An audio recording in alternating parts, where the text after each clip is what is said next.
Wow, where do you even start? It's a brand new generation, and Nintendo just released what I am going to claim now is the best console ever made. It is the best console ever made, and maybe I've got my hype glasses on. It's the first week, it's the first day of this new console for me at the time of this recording, and I have spent a lot of time with it, and I can't wait to tell you every single thing about this console that makes it better than every console I've ever used before.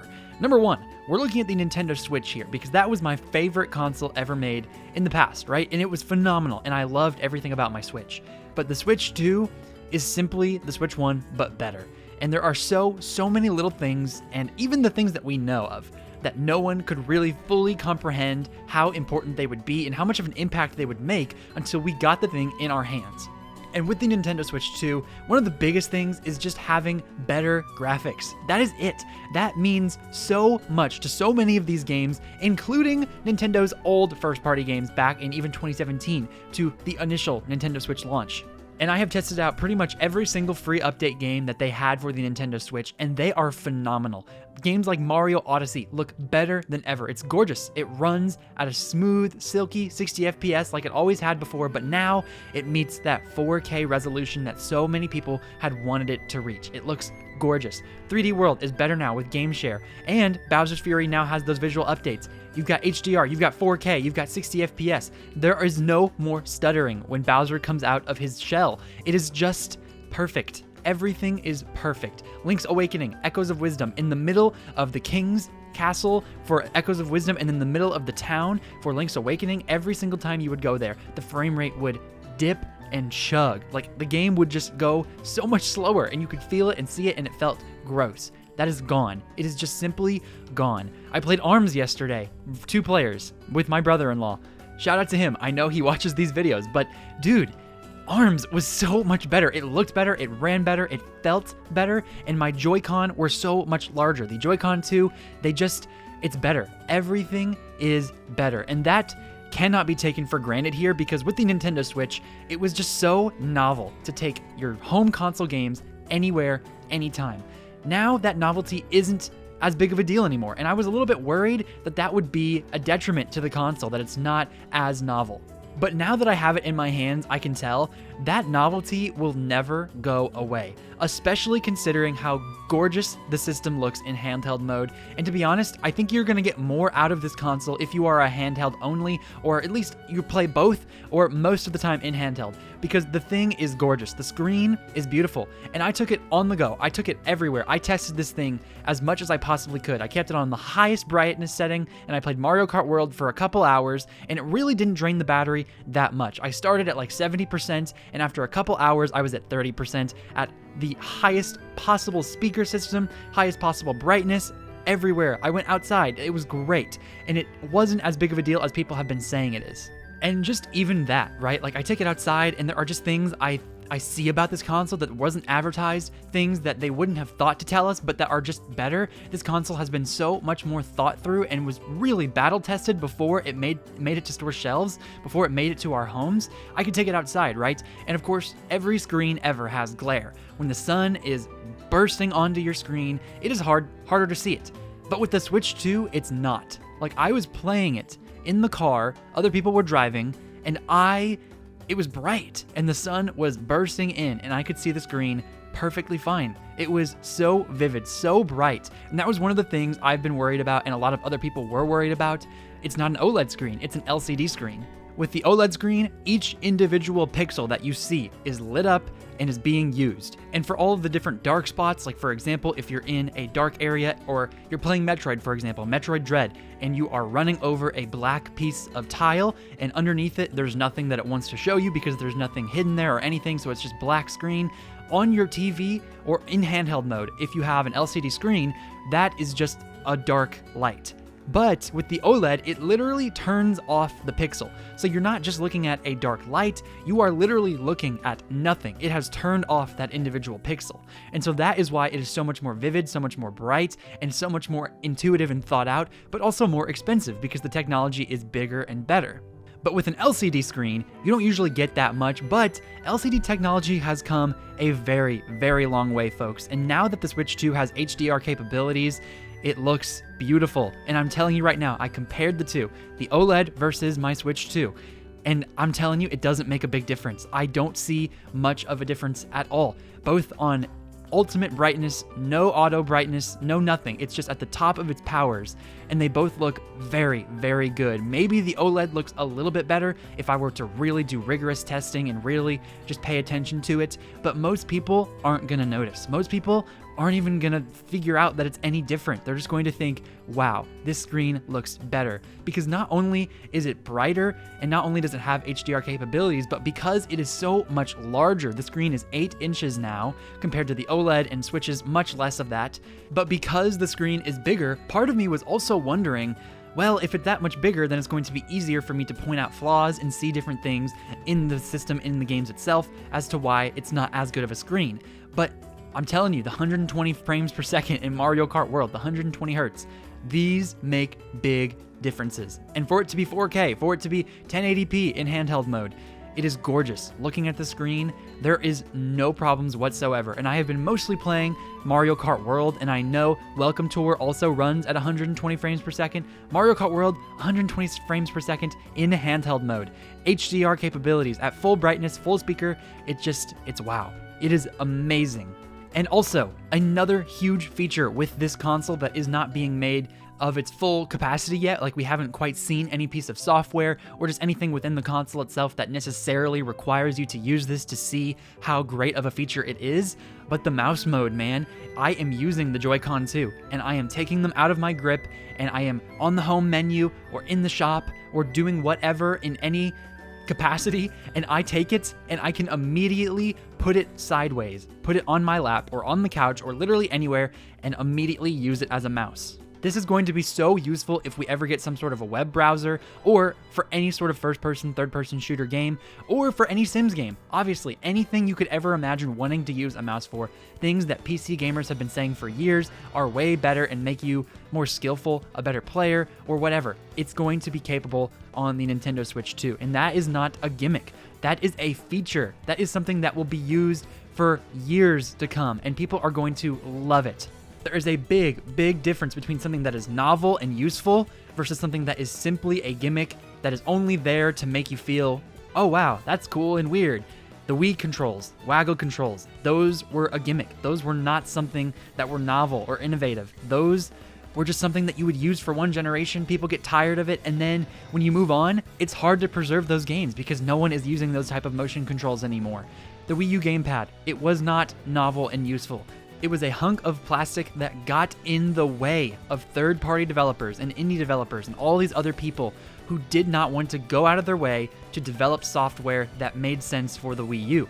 In fact, any games that really did come to the Wii U didn't even make use of the gamepad. It was just too much of a struggle for people to care about, and Nintendo didn't even utilize it to its fullest potential. It was something that once it was over with, it became something of a nuisance. It became something that they needed to get around if they ever wanted to port some of these games over to newer consoles. Games like Super Mario Maker or Captain Toad's Treasure Tracker or even Mario 3D World, all great exclusives for the Wii U, all great games made by Nintendo, but they used the gamepad a little bit too much. So once the Nintendo Switch came along and only had motion controls, and obviously you could use touch controls in handheld mode, but that option would be stripped away if you were only playing on TV, and they clearly did not want to limit you from only being able to play a game in handheld mode, and maybe they could have incorporated some sort of casting feature where you held your handheld mode and then you also had the TV, but that was just, it was too much, and they couldn't have expected that from their developers or from anyone else who cared about that. So what they did was work around it, right? With Captain Toad and with 3D World, a lot of those features were simply moved to the gyro controls, and you would just press the right button and a big sticker marker would come up on the screen, and you'd be able to use that and press that to help get through the levels. But it's so unfortunate that those design choices were not good, inherently good. They were only there because the gimmick of the Wii U existed. So then when Super Mario Maker 2 came around, it was a great game, a great concept on the Wii U, but a lot of people struggled with the making levels portion of the game because the gamepad was no longer a thing. If you really wanted to make great levels, you would have to play on handheld mode and have a stylus, which does not come with a console. And unfortunately, that game kind of suffered because the initial design for the series was built from the ground up for the Wii U. So moving forward with Mario Maker 3, it's going to be interesting to see, is that limitation still there? Did they figure out a better way to build these levels in Maker 2? Because obviously people did. More levels were made than Mario Maker 2 than ever, and they were all really great and they're fine. But it still was a big criticism. It was a big accessibility issue. It just wasn't as easy. So they're going to have to rethink that system for the next game. And that is such a big deal for console development. And the Switch 2 doubles down on the opposite of whatever the Wii U and whatever the Wii was. It doubles down on gamers first, developers first, ease of use, and just overall power. As I'm using this console and I am seeing all of the different things, the Joy-Con 2 are much bigger. The C button is accessible, the home button is accessible, all the buttons feel better. The magnet system is 10 times better than the rail system because they snap on so easily, come off so easily, and I never feel like anything's going to break. This console was given years to bake because with the Nintendo Switch, the Wii U was failing so badly that they just needed to get a console on store shelves to really save their company. And of course, it turned out to be a big success, but because they weren't able to really spend a lot of time focusing on the details of the Nintendo Switch, a lot of their first ideas had to just be the last idea because they just needed to get it on store shelves. Things like that flimsy little kickstand, that poorly designed kickstand on the top of the console, the air vent at the top, a lot of that chipped for people. The screen was rubbing against the dock. The Joy-Con drifted. Everything was messed up for a lot of people, and still are for a lot of people, if they just didn't get lucky enough to get a console that decided not to break down on them. But a lot of these just had inherent design flaws, and people were criticizing Nintendo for not being themselves, because in the past, their handheld consoles like the Game Boy, oh my gosh, one of them survived a bombing.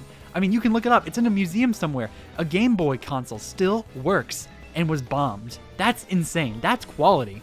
And of course, it's only been about 48 hours since this console released, and so there's probably going to be people who really put it through rigorous testing, but from what I've seen so far, I mean, someone put a candle lighter to this thing. Someone put a lighter to this thing, and the screen went dark for a little bit, but then it came right back. They were trying so hard to break that little connector that people were so concerned about that I told you would not be a problem, and they couldn't. No one could break this thing. And I'm telling you, they spent a lot of time not only thinking through every single detail about this console, but also bringing it back to that Nintendo level of quality. If you drop this thing, it's not gonna break. If you kick it on accident, it's not gonna break. If you spill water on it, it's not gonna break. They thought it through. They made this the best console ever. And the Switch 1 has been completely and totally replaced by the Switch 2. There is no longer a single reason to own a Nintendo Switch 1 outside of having had it before you got the Switch 2. This is just a better evolution. And that is exactly what you want to hear if you are a big Nintendo fan, or if you're someone who never got a Switch, was interested, but just didn't like all the details that went too wrong. The Switch 2 is just simply better. You have mouse controls to replace all of those PC gamers. The console's power is now up to toe with the rest of the industry, even though it's still weaker. Yes, it is still weaker, but it is on par with those games. Those third-party companies can now release their AAA games on this console without having to worry about the graphics not being as good. And sure, 3, 4, 5 years from now, maybe even 2 years from now, it's not going to be as good as it is today. But for now, it certainly is better than anyone could have expected, and it runs like butter. It is so smooth and slick. And all of the other PlayStation, Xbox consoles, there's not a lot of reason to get those over a Nintendo Switch 2 now. For Sony, obviously it's the exclusives. For any console, really, it is the exclusive games that will drive you to buy it, unless you just really want the most powerful thing on the market, in which case you'd probably get a Series X. But a lot of people don't get Xboxes because they know Xbox doesn't have a lot of great exclusive games, hardly any exclusive games that are worth buying a console for. People buy a PlayStation 5 because you get stuff like God of War, The Last of Us, Horizon. You get all of these different first-party games that have kind of fallen off in recent years for a lot of people in terms of just, it's a lot of sequels, not a lot of creativity, a lot of the same, but still, people really enjoy those consoles. I have a PS5, I've enjoyed my PS5. But now that you have a Switch 2, you can get a lot of those third-party games, a lot of those indie games that are going to be on the PS5, on the Xbox, and you're going to miss out on Horizon. You're going to miss out on God of War. but you're really going to get way, way, way more first-party benefits for Nintendo because they have so many different IP. And if you don't like any of them, then I don't think you like gaming, because there's every type of game from a Nintendo console. And another big detail that I was talking about earlier that I didn't quite dive into was the speakers. And oh my goodness, it was one of the first things I noticed in my unboxing video. It is phenomenal. They sound amazing. Like, I don't know how they've done it, but they've made it almost like surround sound in a way, to where it is playing on the two speakers at the bottom of it, and yet it sounds like some noises are coming to the left of me and to the right of me, but it's also right in front of me, and it's loud enough to where it is actually kind of making its way through the room, and it's so crisp. It's not just loud, it is crisp. It feels like it's coming out of a sound bar. Another thing is the kickstand. I talked about the initials kickstand with the Switch 1. They did not think that through at all. The thing even was removable because they knew how flimsy it was. They wanted to make sure if it broke off, it was because it was meant to break off. But this kickstand is so much better. The OLED kickstand fixed it to a certain extent, but this one makes it even easier for you to use. The USB-C port at the top of this console makes it easier for you to charge it, and also for you to plug in any sort of accessories that you have, like the Switch 2 camera, or with a different third-party controller, or just any other kind of battery pack or anything. That top slot just has a lot of use and a lot of functionality that many people are going to look over, but it is there because they really thought it through. This console is perfect down to the very last detail. And if I see people complain one more time about the lack of themes, I'm going to throw my laptop out my window, because yes, themes are cool. I would love to have themes, but if you guys are literally only complaining about not having something else to look at in between playing games, wow, the Switch 2 must be perfect, because that is all you have to complain about, and it is really not that big of a deal. This console feels like it was worth $450. In fact, it feels like a steal of a deal every time I play it, every time I hold it. The Joy-Con 2 are much, much better, and I have really spoken a lot about that in both my videos here and my unboxing video, but the Joy-Con are amazing. You put them in the grips, and I could genuinely see myself playing with that and having no problem, and not even really necessarily knowing it's not the highest quality controller. With the Nintendo Switch 1, I played it for a little bit before I got my Pro Controller, but at some point I just realized it wasn't that comfortable and I really wanted a Pro Controller, and I used that, and I used it for the next 7 years. And then this thing came out, and my goodness, I got a Switch 2 Pro Controller, and boy, is that amazing. It's way better than the first one. It's amazing. But I would play with my Joy-Con 2, no problem. Like I said, I had my brother-in-law over, and he played with the Pro Controller, and I played with the Joy-Con 2 grip, because I really wanted to get the full out-of-box experience, how it was intended to be. I wanted to try out every single aspect of this console before I came on here and made a video about it.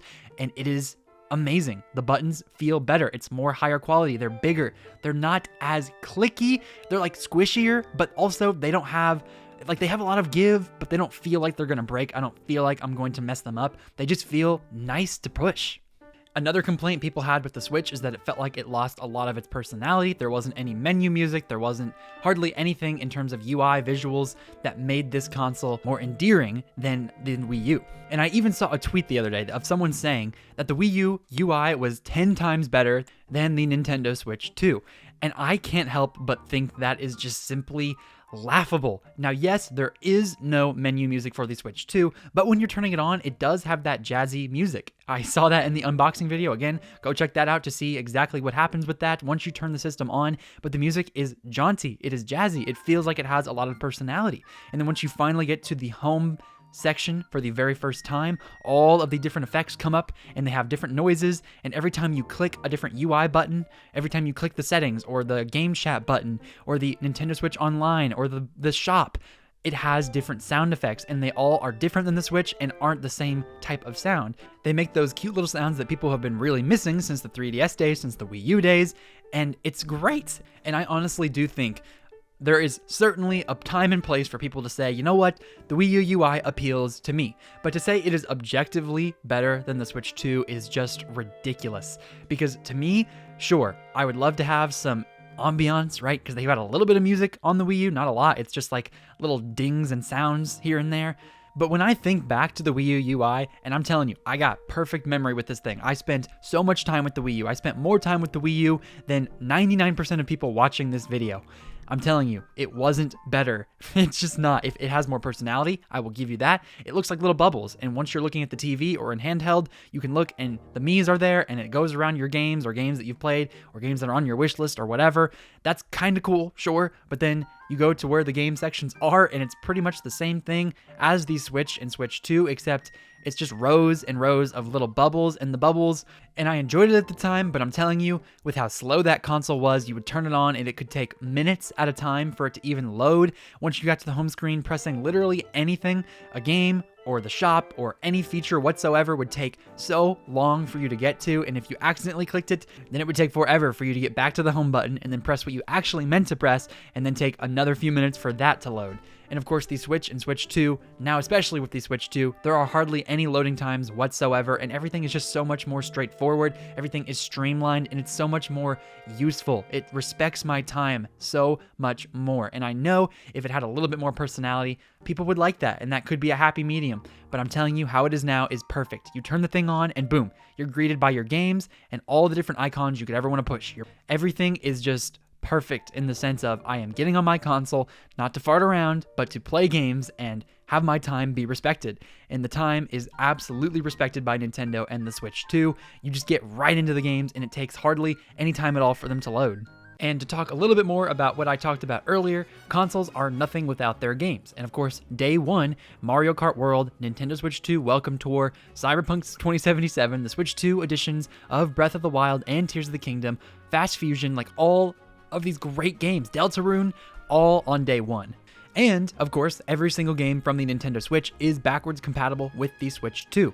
I transferred over all of my stuff to the Nintendo Switch 2, and I am very, very glad that I got a SD card and micro express SD card, because that's the only type of SD card that works with this console, because I ended up transferring all of my games and save files and all of my screenshots and videos over, and I barely had enough room left on my card. I think I only have like 40 millibytes of that 256 gigs, so I'm going to double that. I have a 256 gigabyte, and I might even have to upgrade to another one before the end of this console's lifespan. I could not believe how fast it all added up, especially considering all of the updates also took up some storage, so I didn't really take that into account. I'm kind of regretting getting a 256 gig instead of like a 500 or even like a terabyte, but I'll deal with that later. I don't think it's going to be as big of a deal. It probably will push me to get more physical games though.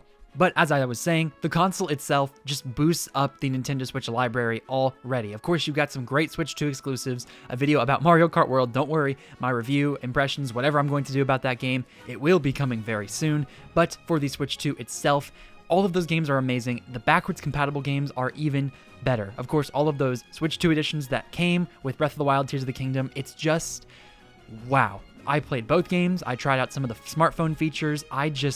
My jaw was on the floor. How amazing this game looked, how smoothly it ran. I pushed it to its limits. I did a bunch of different things. I went to some of the areas I knew the frame rate would dip in the original installment of the game, and I had zero troubles. And if I were to ever go back and replay those games, even though they are huge games that take a lot of time, I will absolutely be doing it on my Switch 2. I cannot wait to see what those cutscenes look like. I can't wait. It's amazing. It's just truly incredible to see this game in 60 FPS, 4K. It's amazing. Outside of the Switch 2 editions, obviously we got free upgrades as well. Like I said, Mario Odyssey, I talked about those games earlier. They all run better, and they were optimized specifically for this console and were given updates for game share, game chat, all of these different features that they want to highlight with the Switch 2 and just give us more options for. But then something that they didn't really talk about, they talked about like for a very, very brief second in the Switch 2 Direct, loading times was one of the things that drove me crazy, because they showed us Yoshi's Crafted World, and I'll show you on the screen. I have spent many a time, many an hour pondering what this means, because Yoshi's Crafted World was not a Switch 2 edition, was not a free upgrade game, and yet they showed off that game specifically as to why the console would have faster loading times for the Switch 1 games. So it made me think, what in the world could this console do? Is it just that the raw power itself makes all these games run better? Is it just the loading times? Is it frame rate? What is the difference? What will make these games run better? And I think we've gotten a little bit of a solution here, because games like Age of Calamity had horrible frame rate issues on the Nintendo Switch 1, and it would really chug, and every time you would do anything with a lot of enemies on the screen or big attacks, you could just see the game slow down before your eyes. On the Nintendo Switch 2, that is not a problem. And the reason that this has happened is because the developers for those initial games on the Nintendo Switch made it to where that frame rate would fluctuate, rather than just setting a hard baseline for what those frames would look like. Now, for example, I can't think of any one game off the top of my head, but let's say, for example, if Princess Peach Showtime was set at exclusively 30 frames per second. It was a hard set baseline for that game. It would not go under or over 30 frames per second. And of course, the Switch could obviously boost that up to a higher frame rate, but when more stuff happens on the screen, the raw power of the Switch can no longer handle those higher frame rates. So what the developers do to hide that fact, to not make it look as choppy, to not make it a worse experience, is they make that frame rate be a little bit lower all the time, so that way it stays consistent. But for those games and for those developers that decided they would rather it fluctuate, so that way at its very best the game looked better, and at its worst it would technically look worse and feel more jarring because it was different, but the developers that decided to go with that fluctuating frame rate will be happy to hear that the Switch 2's raw power takes those fluctuating frame rates and raises them up to the ceiling at all times, because the Switch 2 has about 5 times more power than the Nintendo Switch, so there is no longer any fluctuation issues because it has enough power to handle everything happening on screen. So Age of Calamity had no update, had no free update, no Switch 2 edition, no nothing from Nintendo. But because it simply runs on the Switch 2 and is making use of that stronger hardware, and because obviously the developers made that frame rate fluctuate and allowed it to get to this point, they now run at 60 FPS because it can, because the Switch 2 can handle it, it can take it. So any games that had fluctuating frame rates on the Switch 1 will now pretty much go to the maximum ceiling as a consistent baseline on the Switch 2. You will no longer have to worry about those frame rates dipping because the Switch 2 is just so much more powerful.